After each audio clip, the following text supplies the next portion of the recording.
This is episode 39 of the Untangled Faith podcast.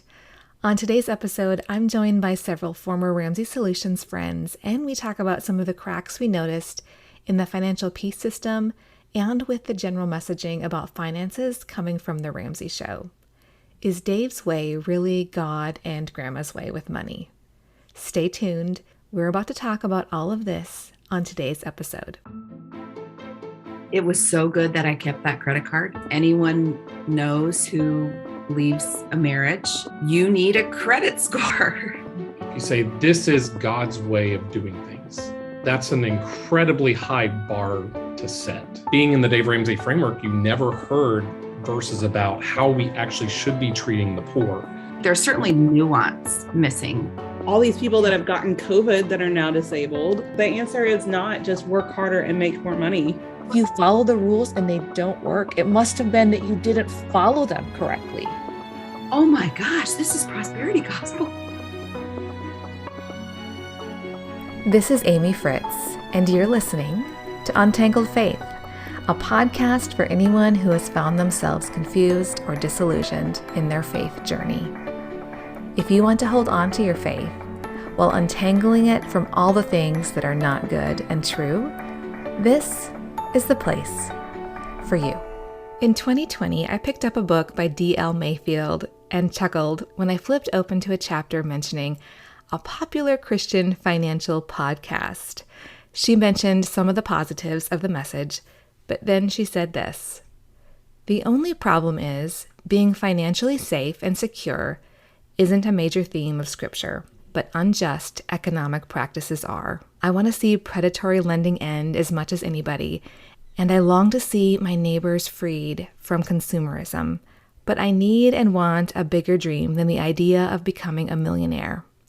I need a dream that encompasses God's dream for the world, that everyone would flourish, that everyone would have what they need to thrive as the image bearers they are." This conversation that I'm sharing with you today has been made possible by the fact that those of us involved in this episode have spent the last several years processing together our experiences with the ups and the downs of Financial Peace University and the rhetoric coming from the Ramsey Show. While we have all had different levels of understanding and adhering to the plan, all of us have found ourselves with some serious questions. Some of these questions started before we broke ties with the organization, and some of these realizations came later. We don't claim to be unbiased observers. We've all had very painful and disappointing experiences with Ramsey Solutions, but we don't think that negates the very real questions we raise. Melissa Hogan joins me today, and so do Dan and Summer Watt. We'll drop into this conversation where Dan and Summer start to share their experience. So why don't we start by introducing who you all are, like your background, with the baby steps and with Dave's rules, because it's bigger than just the baby steps. Yeah, so I'm Dan, I'm Summer. and we got connected with the baby steps back in 2008. We were expecting our first child. It was actually her fault. It was Summer's fault. I brought it into our family. I was pregnant and I was going to be going from working full-time to like part-time. And, we didn't have our money combined for the first couple of years we were married. And we got by because we had these two full-time incomes. I'd paid off all my student loans pretty much on my own. When I knew that I wasn't going to be working full-time, I kind of panicked because I'm like, how am I going to buy stuff for the baby if I don't even know what kind of money, like how much money we have? I knew that my income was about to drop significantly. And I knew that, we had a joint checking account, but I really had nothing to do with it. I didn't know how much money was in it. And so I'd heard the name Dave Ramsey, like a few people kind of toss it around here and there. And so I went to the library, and it's funny because I was actually looking for Susie Orman's book at the library. And this is 2008. This is like peak recession time, and the only book left on the shelf in the financial section was Financial Peace Revisited. So I picked it up and I read it. And to me, it really spoke to me because I grew up in a low income family. When I was in 7th grade, we almost got our house foreclosed. If it wasn't for the fact that my parents knew somebody from our church that was a loan officer at a bank, we would have lost our house. And that friend of my parents, took a great risk in refinancing my parents' mortgage so that we wouldn't get our house foreclosed. And so that really, really stuck with me. And I didn't want to be in that situation ever again. So that's why I think financial peace really resonated with me, because I had that in my background of losing things. And that's why hearing Dave's story really resonated with me. Now, I don't know if Dave was ever in a situation that he was going to actually lose his house like we were. I think that's why it really made sense to me, because I was very averse to debt, and I just didn't want to end up in that place. I think I saw that could happen if we didn't get our financial act together. And so I read the book and then tried to get him on board with it. He was a little resistant to it because he would say things like, we could make more money if we invested versus paying off debts and stuff like that. And when I was paying my student loans off, I actually did the debt snowball without even knowing what it was, because for me, I liked seeing the smallest loan get smaller and smaller and smaller. So I think that's why I really was attracted to the baby steps and why I thought it made sense. I wasn't financially sophisticated at all. I just did what felt good in paying off my student loans. I think what convinced him was we were living in Columbia, Missouri, which is like 2.5 hours from Kansas City. And I was listening to the radio show every day. I heard that Dave was coming to Kansas City. And so I asked him if we could go, and he was kind of on the fence. He didn't really seem interested. And I said, well, but we can get barbecue if we go. And so that sold him. He's like, okay, fine. We'll go to Oklahoma Joe's after the event. And then when he went, I think just the live events really played on your emotions, Yeah. And I think that's how he got bought into, was the live event.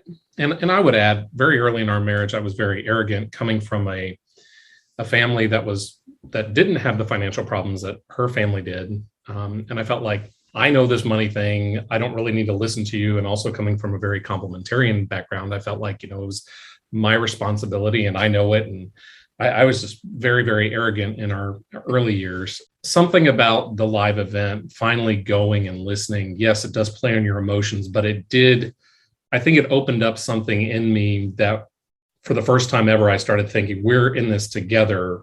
We should be doing our financial journey together. And so regardless of how things played out in future years, I think that was a very valuable lesson that we learned very early on. We got on the program, 1.5 years later, heard an ad on the radio that they were hiring developers, moved to Tennessee, worked there for almost 10 years. And did you follow the baby steps then? We followed them probably closer, I would say, than most employees based on conversations I've had with others. I think we shifted around saving for college. We kind of aggressively paid our house off and pushed pause on some other things. So I wouldn't say we followed it to the letter, but very closely though. And I think the reason why I wanted to pay the house off was, like I said, you can't lose a house that you own. If you don't owe any money on it, the only way you lose your house is if you don't pay your taxes. And so I think that's why that appealed to me.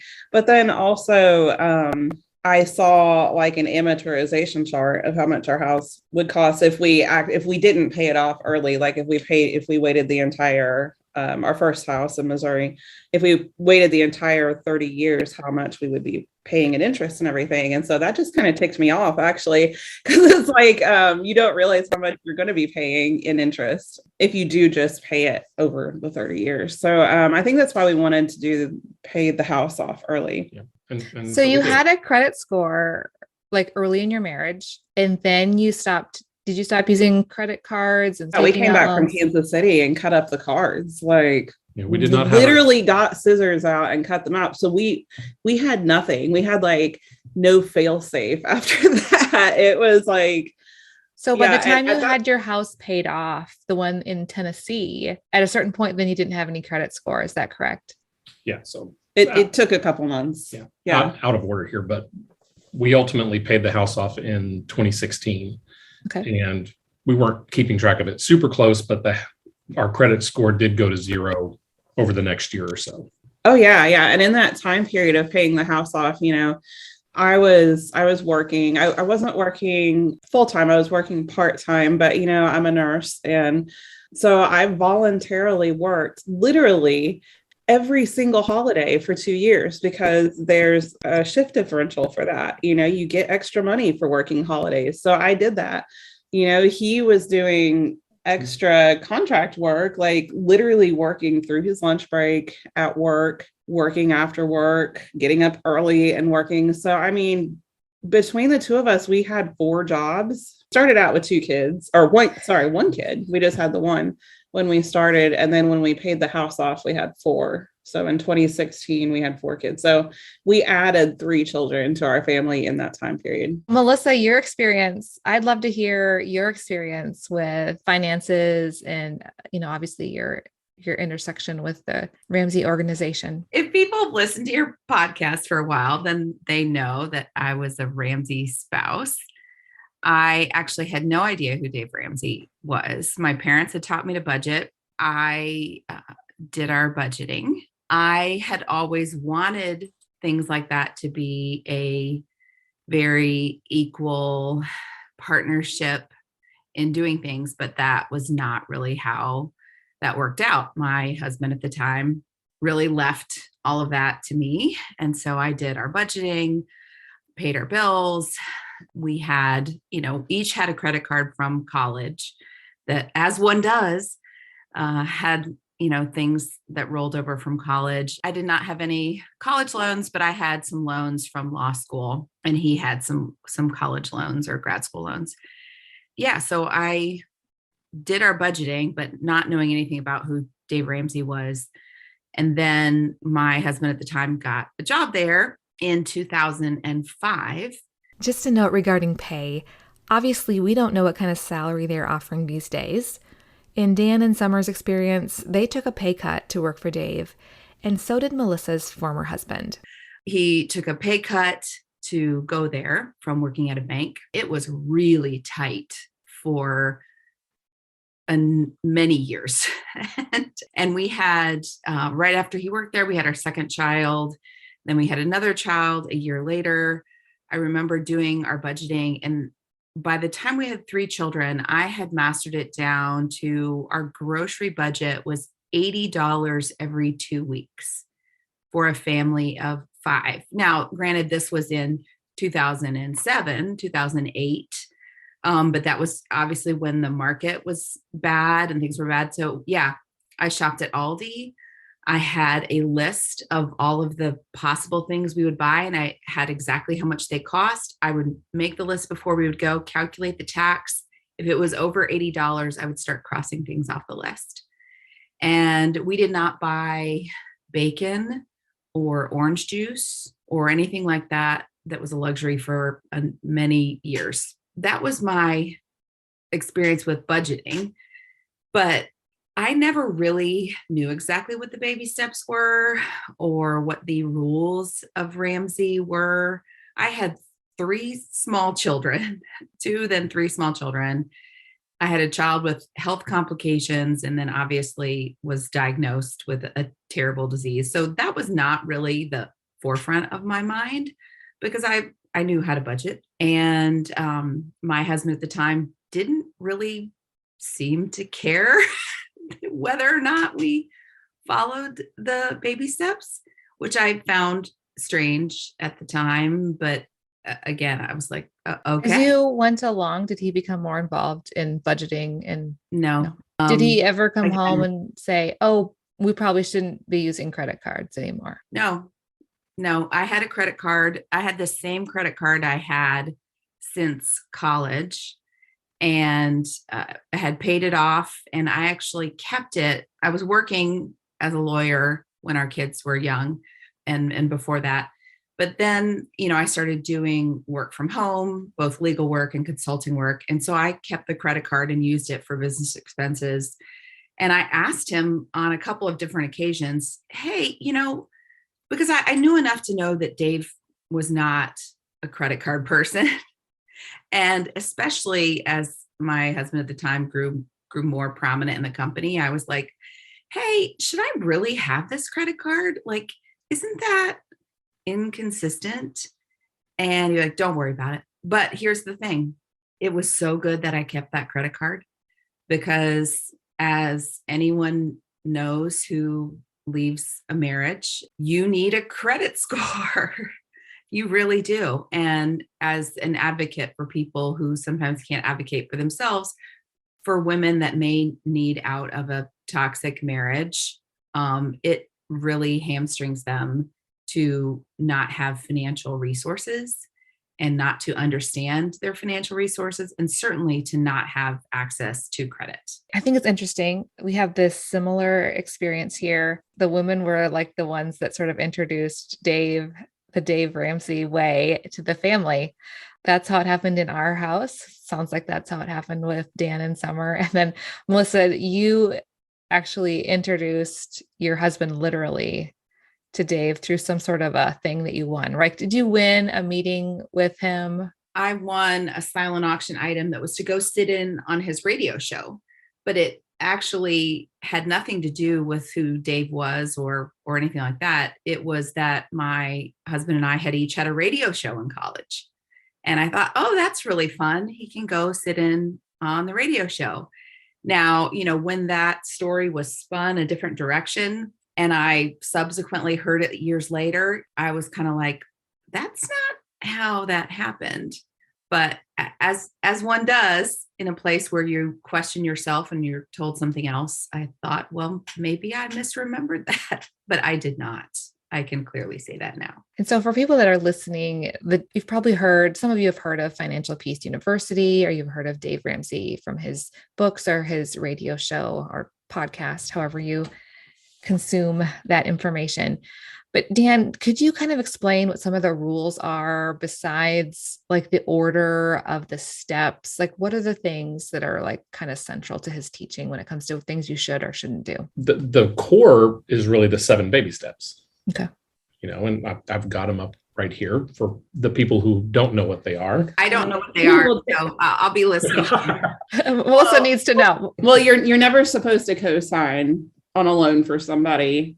You're not supposed to loan money to family or friends. And he'll go through this long thing about it and then say, don't loan it to them, give it to them. Yeah. Because he said, what is the saying, that Thanksgiving doesn't taste the same or something like that. So it's not really written as baby step 0, but the starting is you commit that you're never going to borrow money again. And so baby step 1 is save $1,000 for your starter emergency fund. Baby step 2, pay off all your debt except for the house using the debt snowball method. Baby step 3 is save 3 to 6 months of expenses and a fully funded emergency fund. Baby step 4, invest 15% of your household income into retirement. Baby step 5, save for your children's college fund. Baby step 6, pay off your home early. Baby step 7, build wealth and give. Yeah. So when you do the budget forms, the very first item on the form is to give 10% of your income. The idea being that that's a tithe, but for the non-religious people that do happen to take the program, he'll suggest give 10% away to some cause. So he says, Dave would say, I've heard it referred to as this way. If you're just doing it a little bit, not really all in, it's Dave-ish.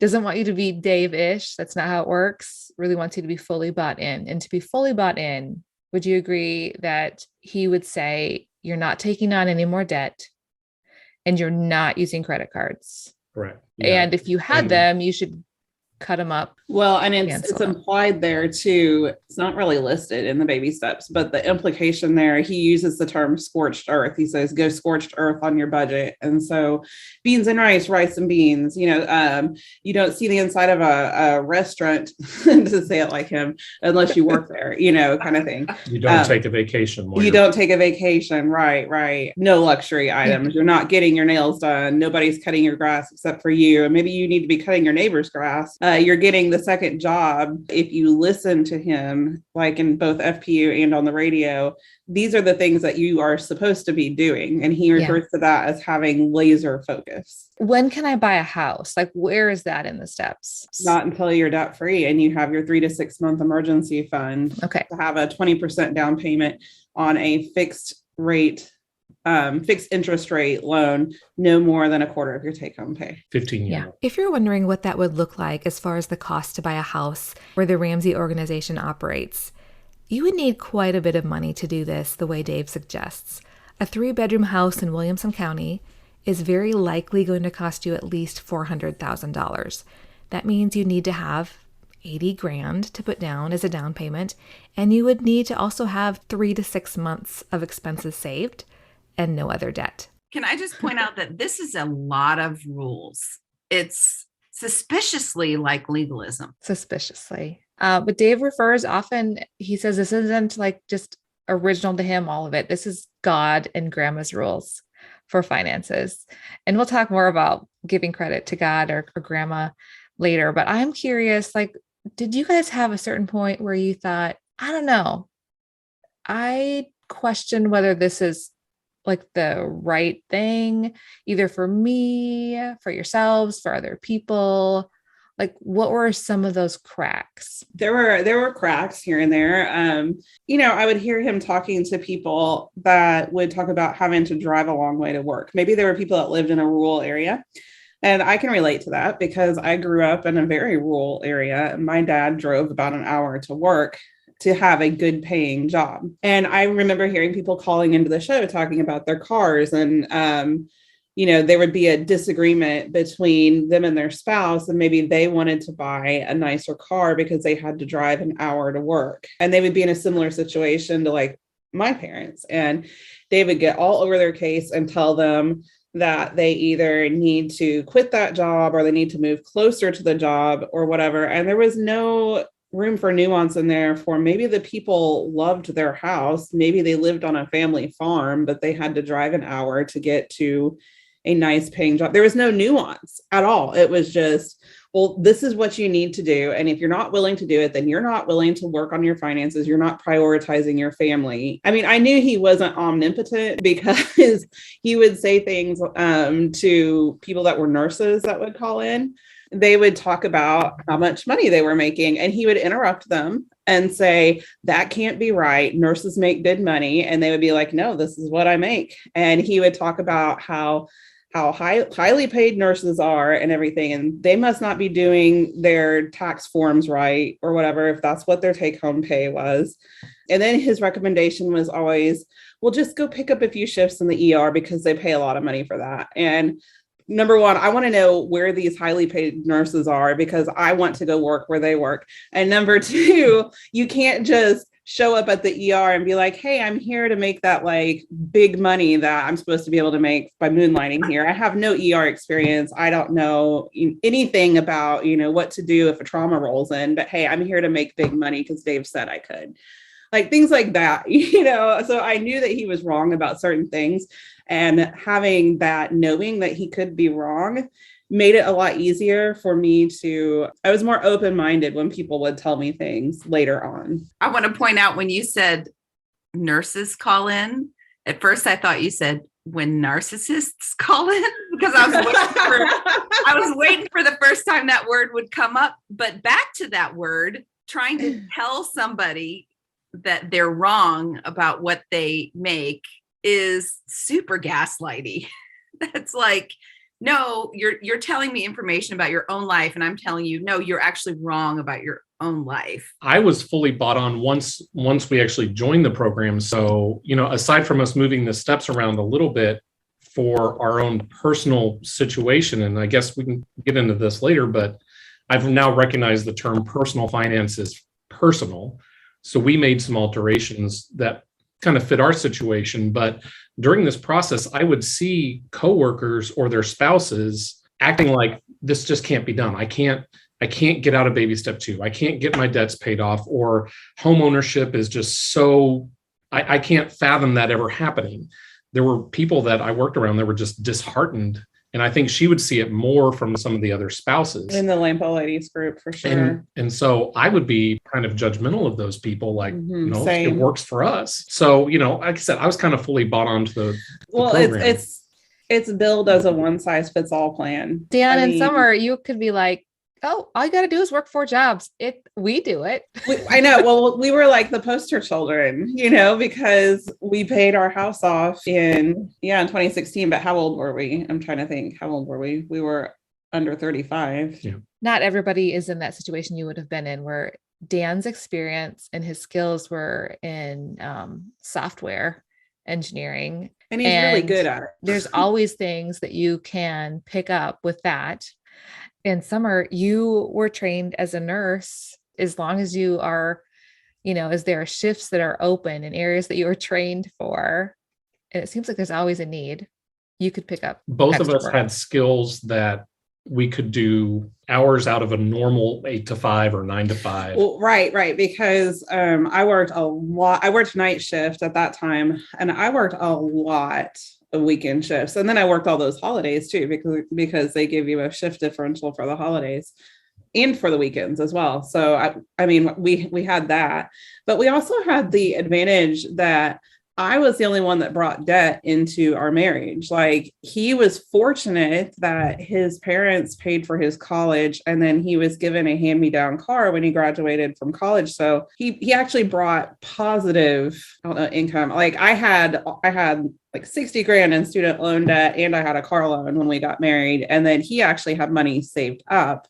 We were fortunate. We weren't a dual student loan family. Yeah. And again, we're talking 2010 So it's like numbers. I brought into the marriage, I don't know, probably a positive of $30,000 of either cash, stocks, vehicle, etc. Right. Because his parents were older when he was born. They were well established when he was born. And so they, started savings for him. They paid for his college. And then they also just had savings that when he graduated from college, that was just for him. And we used that as the down payment for our very first house. Right. He brought in financial net worth, and he brought in career net worth. I think this goes to one of the issues we'll probably talk about in terms of how it does or doesn't work with systemic poverty, because you look at, like, you guys were the poster children and, had things that you brought in that made it possible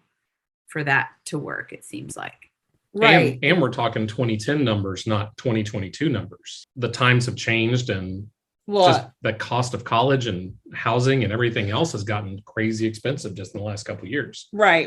Like, our house that we bought in Tennessee, we bought a house in a town during a time that, there's this big GM plant that's been shut down for years. Spring Hill, like, almost everything on the market was either in foreclosure or short sale when we bought our house. So we got a great house for like an amazingly cheap price. It appreciated a lot from the time we bought it until the time that we sold it when we moved. Yeah, but I think also with my financial background and me having student loan debt, it would have been a very different situation if I had married somebody that had a similar financial situation to me, and it might not have worked out so well. So then I wouldn't have been one half of the poster children. We were very fortunate, like I said, the lack of him having debt. And then we had a good down payment for our first house when we got married because his parents had saved for him. Or, for example, like, what if you had become disabled, Summer? What if you had become disabled from high medical bills and then you also couldn't work? I mean, there's just so many variables that can happen in people's lives. Or if, something unspeakable happened and we got divorced. Yeah. Yeah. And no credit. There's nuance and uncertainty that you can't plan for, I think to Melissa's point about the credit score and divorce, we never tracked her credit score. I would occasionally look at mine. I would pay, the $20 or whatever it was to look at it. But our mortgage was in my name, and we didn't have a car loan. We didn't have any student loans. We didn't have a credit card. So her score probably was 0 for a lot longer before we even had the house paid for. Was our house in Missouri? I think it might have been in both of our names. It was because I had paid off my student loans. And so I had a really good credit score because I had paid a lot of money off in student loans. The circumstances of us buying our house in Tennessee, I think it made more sense to just have my name on the loan, but we weren't even considering that that would cause her score to go to zero a lot faster. My ex-husband's name was the only name on the loan because I wasn't working at the time. I had children at home. Thankfully, we were both on the deed. His was the only name on the loan. And so if I had not kept that credit card my entire marriage, I would not have had a credit score. And the effects for someone coming out of a marriage, that would have been really, really challenging. Oh yeah, absolutely. Like if you had needed to get an apartment or something. Right. And I had to refinance my house. And so I wouldn't have been able to refinance my house without a credit score. Yeah, because when it comes to a divorce settlement, oftentimes one person keeps the house, but it results in needing to refinance and get money out for the other individual. But if you hadn't been on the deed of the house and you had like needed an apartment or something with a zero credit score, this happens to women. If they're in that situation and they need an apartment, they can't get an apartment, and it's going to be hard for them to get utilities in their name. And if they're women that they've been stay-at-home mom the whole time, so then they don't have the work experience, or they have a huge gap in their resume, it's going to be really hard for them. Yeah, it makes it really tricky. We didn't have time to cover all of this in our conversation, but Dan and Summer moved in 2020. They put their paid-for house on the market and ran into quite a few roadblocks in getting a mortgage on a new home due to the fact that they didn't have a credit score. Dan wrote an article about that experience on his website, and I will link to that in the show notes. Okay, so this probably doesn't apply to Melissa, but for you, Summer and Dan, when you were working on getting out of debt, was there ever a time that you put all of your money except for $1,000 into your debt? So we did have one thing that came up. She had a loan that was forgivable so long as she worked full-time. And she had switched to part-time when we had our children. And the state finally caught up to us, and we had kind of forgotten about it. And they caught up to us and they said, you owe us X number of dollars for, the fact that you've only been working part-time for the past couple of years. I had come into the marriage with some savings. Jobs that I had had in high school and college and such. I had banked some of that money and then invested it in tech stocks. Dave would say you shouldn't be in single stocks. Well, I was still in single stocks at this point. The amount of money that I had in the stock market was almost exactly the amount that she owed back to the state for this loan. And it was a real moment of clarity for me to realize that we were still a few months in the program here. Even though it was my money that I had saved up during high school and college, it was actually our money because I had brought it into the marriage, just like it was not just her debt, it was our debt. And so that was a real good moment of clarity for me. But yes, we actually liquidated assets to get rid of the debt. We sold my car. I had a car that I loved. We sold it and we bought like a $1,500 1993 Toyota Camry with 300,000 miles on it. It was a beater car. Yeah. Your Dave car. I'm still a little sad about selling my Honda. But at the time though, I was so bought into it and I felt guilty. I think that's one of the things is, I think it puts like guilt and shame on you for your debt. I didn't really want to, but I was like, well, we should sell this because, I want to chase that rabbit. It's because it's not really a rabbit trail. It's one of the main reasons we're here is to really process through, and correct me if I'm wrong, Summer, that guilt and shame comes from this belief that you were doing finances wrong. When you frame something as God's way, it's hard to argue against doing it that way. And then it does bring some of that guilt and shame if you're not doing it or don't feel like it's working. He refers to debt as pain. And so I was the one that had all of this debt that from school and then my car. And so it's like I brought pain into our family. I think there's a whole, maybe you could call it secular guilt and shame. There's secular guilt and shame that would be there even if he hadn't woven God into it by saying this is the right way. And the implication being, if you're doing it some other way, you're doing it the wrong way. Well, I think the baby steps have some truth in them. It doesn't make them the truth. So I think there would be guilt and shame, even if he didn't weave God into it. But I feel like it gets 10 times worse when you say this is God's way, not just the right way. This is God's way. So then not only if you're not doing it this way, you're doing it the wrong way, you also may be sinning and you may be going against your faith if you're doing it some way other than this. Then I have to look at what he says as synonymous with what God says, which is all sorts of wrong. And I think that is where the damage is done to people's psyches, to people's faith. And that's why I get really fired up about it. Yeah. Well, absolutely. And I listen to the radio show all the time, every day. And so he would talk about, you don't deserve anything. You only deserve what you can pay for. And so that's where some of the guilt and shame comes from too, because it's like, oh, I must be really greedy. If I wanted a car, like my car I had in college was a clunker.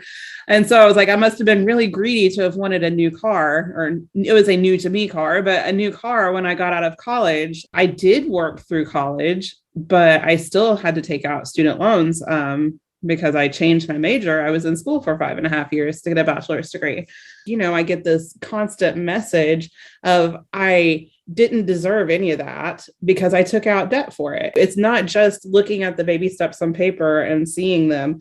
It's listening to the voice, like constantly telling other people, and by proxy, you are those other people. Yeah. And that if you have debt, it's because you did something wrong. Exactly.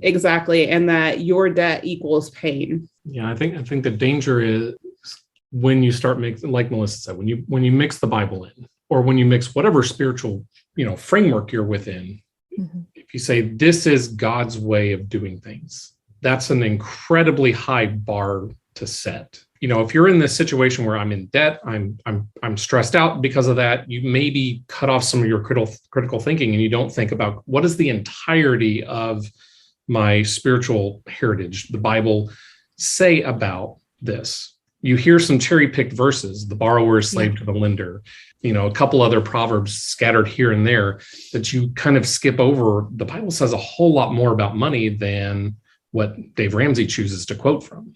Yeah, I know as we were thinking about having this conversation, Dan, you started looking more at what does the Bible say about finances? And, there's a lot of practical things listed in Proverbs. I know you've looked around there and maybe some other places. And I'm curious what you've seen. What themes did you see as you looked at finances? The book of Proverbs probably speaks more to poverty, riches, and money than any other book of the Bible. There's a few passages, Paul and Jesus both say a few things, but Proverbs speaks the most to it. And there's a lot of Proverbs that just, my brain just kind of skipped past them in dealing with money. But Proverbs 21:13, the one who shuts his ears to the cry of the poor will also himself call out and not be answered. There's many Proverbs like that talk about how we're to treat the poor. Proverbs 29:7, the righteous person knows the rights of the poor, but the wicked one does not understand these concerns. Being in the Dave Ramsey framework, you never heard verses about how we actually should be treating the poor. It was always, here's what I need to be doing to get my financial situation in order, which is good, but we shouldn't just look at those verses. We should see what should we be doing to those around us. Mm-hmm. I think there's certainly nuance missing from anything. When you have that kind of legalism, here are the rules, here are the steps, and this is the right way, and here is the answer. You're missing grace for people, for their unique situations. Having grace for people is a core part of the Christian faith. To lack that kind of grace, I think, is damaging to people. Back to your episode with Curtis Chang, and he said, we are drawn to people who say they have the answer. They tell us, if you just follow this, then life will be easier and you will be walking in your Christian faith. And so I look at that, and what I will admit and own is, to the extent that, I was following Dave or whoever else for certain parts of my faith, that really was a part of spiritual laziness.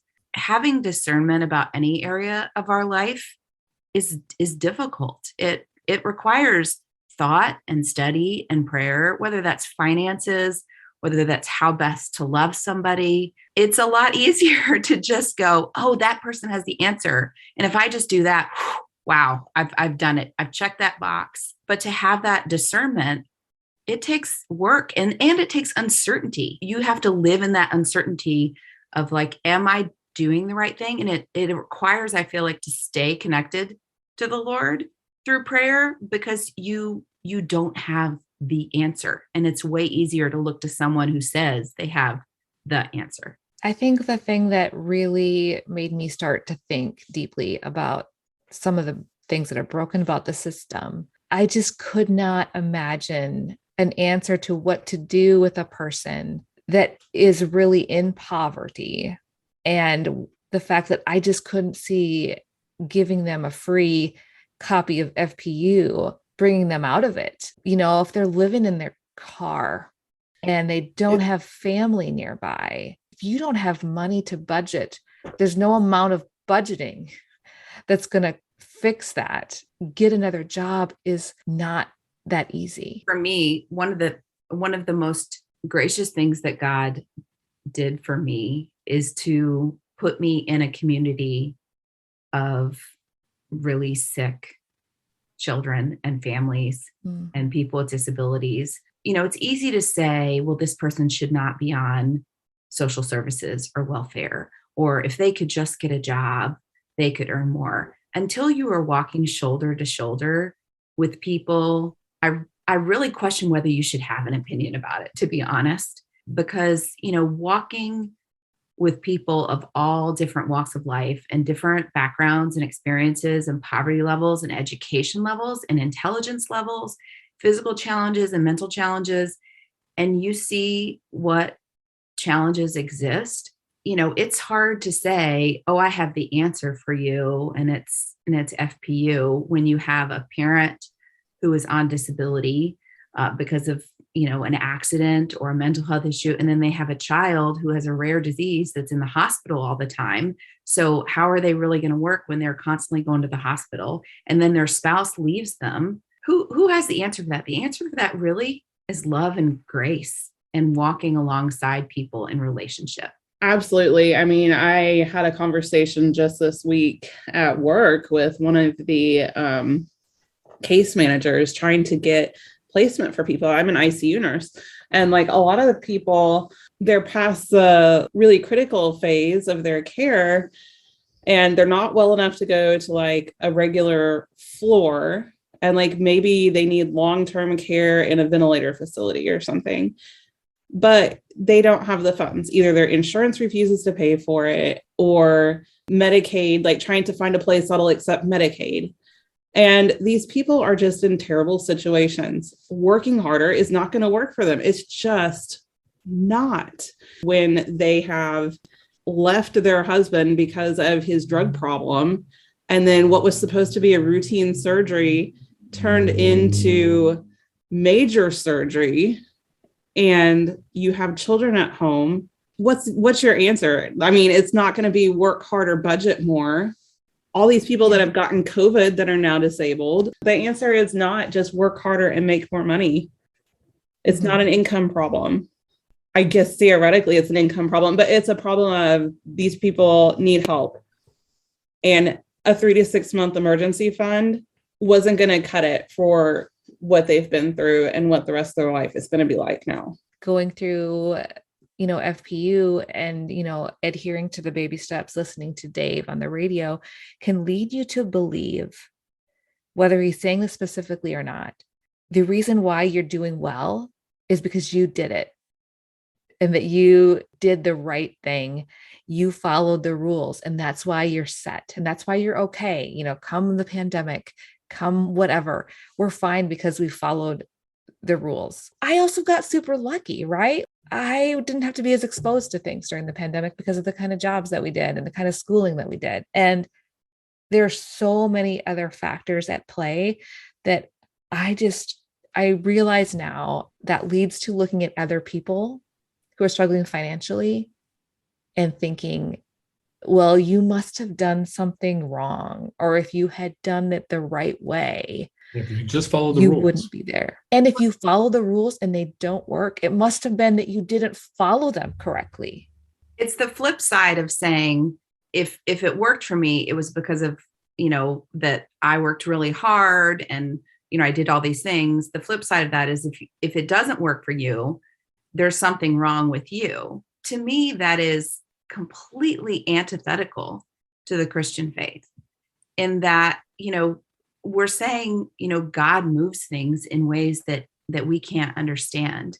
And yes, we're called to be diligent and responsible and kind, and God uses that in certain ways, but it does not guarantee us financial success. And the flip side is that we can be all those things and not have material success. I think for me, there was this moment, I don't remember what year it was probably 2019, where I watched the movie American Gospel. And that movie never mentions Dave Ramsey. But at some point in the movie, it was like the light bulb went on and I was like, oh, this is prosperity gospel. Oh my gosh, this is prosperity gospel. It's just packaged differently. Ecclesiastes 9:11 ends with time and chance happen to them all. That's exactly what I was thinking of. We have to be able to admit that good things happen to bad people and bad things happen to good people. And sometimes financial situations work out for people that are at a disadvantage, and sometimes people that have all the advantages in the world. All it takes is here in America, all it takes is one cancer diagnosis, and that can come crashing. Or you get hit on the highway, Mm-hmm. Yeah. To push back, if someone were to say, hey, y'all, are you saying that it is wrong to have money? Are we saying that? Not at all. I think money is neutral and can be a tool, but God says render unto Caesar what is Caesar's. So we pay our taxes. We live out our life with money just how we live out our life with anything else. Be diligent and responsible and loving and doing justice and having, ongoing discernment about how to operate with it. Yeah. And I think it's just a matter of, you have to understand it's not permanent, it's temporary. I mean, if you're a Christian, you're supposed to believe that everything is temporary. Even our money. Our money is temporary. We saw this with the power grid failure in Texas last year. If the power grid had completely failed and been failed for a couple of months, like if it was down for a couple of months, Texas would have turned into a third world country. And that could happen anywhere in the US, So your money is not going to save you. Even if you work and you have all of this money, if something happens and our system that money is all pointless. It's not worth anything. And so I don't think your security can be in your wealth. I mean, the Bible has a lot to say about that, about your security not being in your wealth. But I feel like this plan, it relies on the wealth to be your security. It's like the wealth has become your God. But no, I don't think the money itself is wrong. I think you just have to have a firm understanding that it's temporary and it could go away. And what really matters is what you've been doing with the money and what you've been doing with your life. It's always about what is our goal too. I mean, it's one thing to say, I want to be responsible with my money and pay my debts as they're due, provide for my family and be able to buy groceries and have a house. But it's a whole another thing to say, I want to be a millionaire, because, I tend to go to 1 Timothy 6:9, which is those who want to get rich fall into temptation and a trap and into many foolish and harmful desires that plunge people into ruin and destruction. And I think I know I've seen that. Mm-hmm. In preparing for this, just yesterday, I saw a chart pop up in my feed, and it's from the World Inequality Database, and they rank income across the entire planet.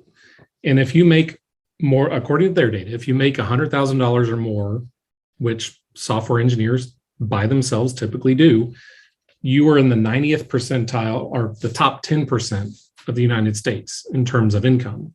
You're in the top 2 or 3% across the entire world. And, just skipping down a few verses from what Melissa just said in verse 17 of 1 Timothy 6, as for the rich in this present age, charge them not to be haughty, nor set their hopes on the uncertainty of riches, but on God, who richly provides us with everything to enjoy. They are to do good, to be rich in good works, to be generous and ready to share.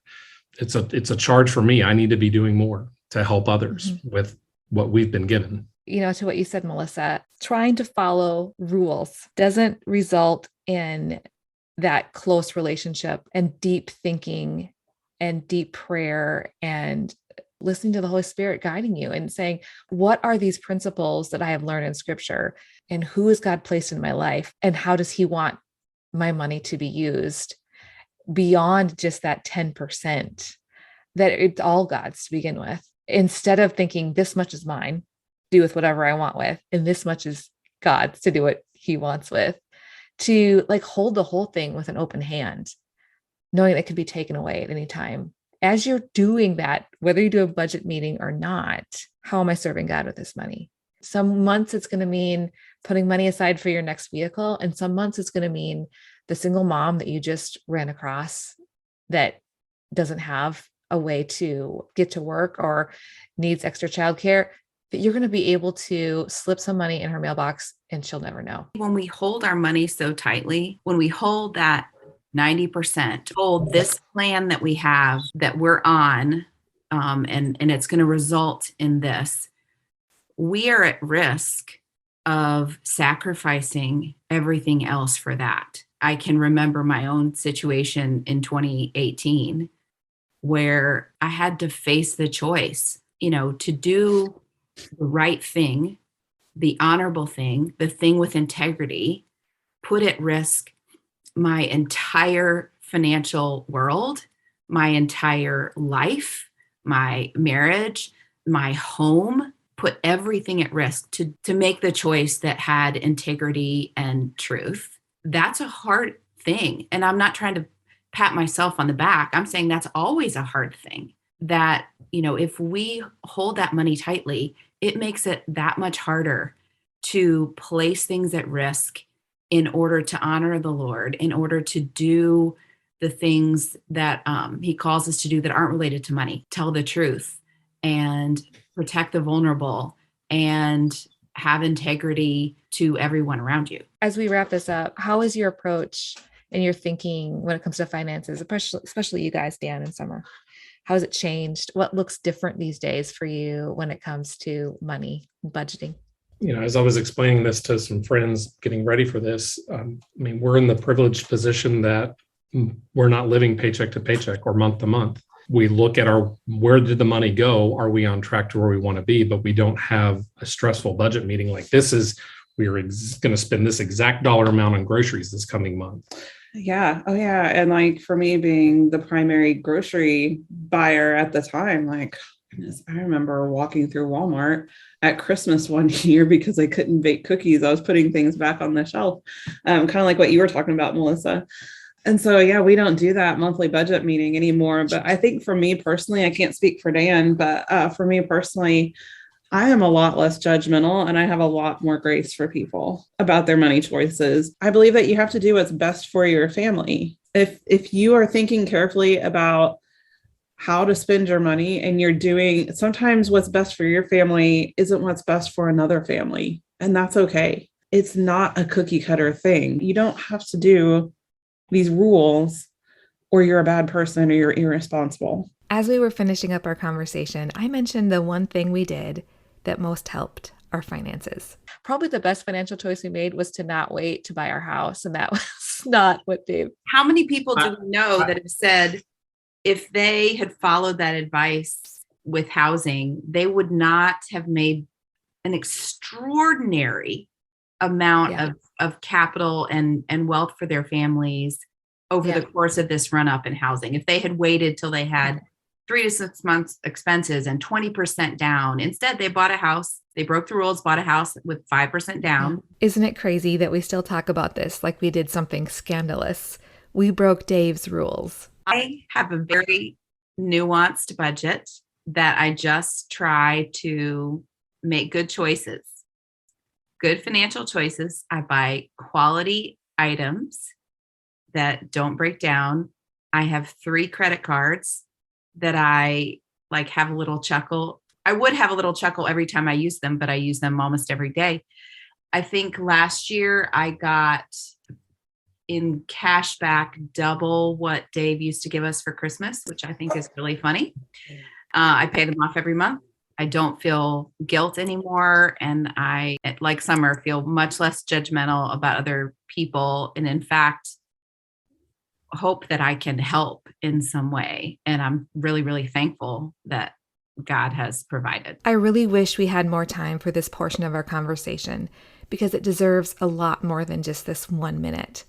But we did talk a bit about some of the problems we've seen with so-called Christian health sharing organizations that are often promoted by Ramsey at their events as an alternative to traditional health insurance. One of the problems I had a lot with Dave recommending health sharing organizations is that those organizations are never letting in people who have serious health problems that are very expensive. So of course the premiums in a health sharing organization are going to be cheaper because the population in them does not include the really expensive people like my family or any of the families that are in the rare disease community whose children are on medications that are, $500,000 to $1 million a year. They're excluded because of pre-existing conditions, or you'd have to pay for a certain amount of time, and nobody can afford that. So none of those families are ever going to be in these organizations. So they're naturally going to be cheaper. And I ask, is that really Christian to make it cheaper for some people by excluding the people who are really expensive? In a word, no, it is not Christian. That book that I mentioned at the beginning of the show by D.L. Mayfield, well, she went on in that chapter to say this: "Some days I dream about starting my own radio show about money. Instead of highlighting all the success stories of families who have eaten beans and rice for 5 years in order to pay off their mortgage, I would only take calls from people who had tried very hard to follow the 6 easy steps to be a millionaire, and who were thwarted by both systems and policies that punish large portions of our society. People who experience job losses, or who have prison records or crippling health bills, or have family members who desperately need financial help." She went on to say, "I am almost positive nobody would want to listen, but I wish they would, because when well-meaning, well-intentioned, privileged people hear only the financial success stories, they are being discipled in how to judge and belittle all of those who fail in the landscape of the American dream." Thanks for listening to this episode of the Untangled Faith podcast. This podcast is made possible by my Patreon supporters. Every month, as a thank you to my patrons, they get some extras that aren't available to everyone. There are different bonuses for different levels of support. For example, supporters at the $5 a month level have access to a private Discord community and bi-monthly bonus episodes, among other things. You can find out more at patreon.com/untangledfaith. Another way you can support the show is to leave a review on your favorite podcast app. We currently have 132 reviews on Apple Podcasts, and I would love to break the 200 mark. Before signing off, I want to share an Instagram comment from a listener. And I'm not reading the entire post, but this is some of what Diana Afedu shared. "Oh, the grieving, unmoored despair has been so heavy lately. Not light days for sure. Yet in gardening with God today, I sense the beauty is being created in the dark, secret places of our lives, just waiting for the right time to bloom." Thanks for sharing those words, Diana. I love reading through the comments listeners leave. If you want to join in the conversation, you can find me on Instagram and Facebook as Untangled Faith, and on Twitter, I'm Faith Untangled. And for those of you who don't know, there are always links and show notes in the podcast app where you're listening to the show. And you can find those same notes and links at untangledfaithpodcast.com/episodes. Thanks for listening, and I will see you next week.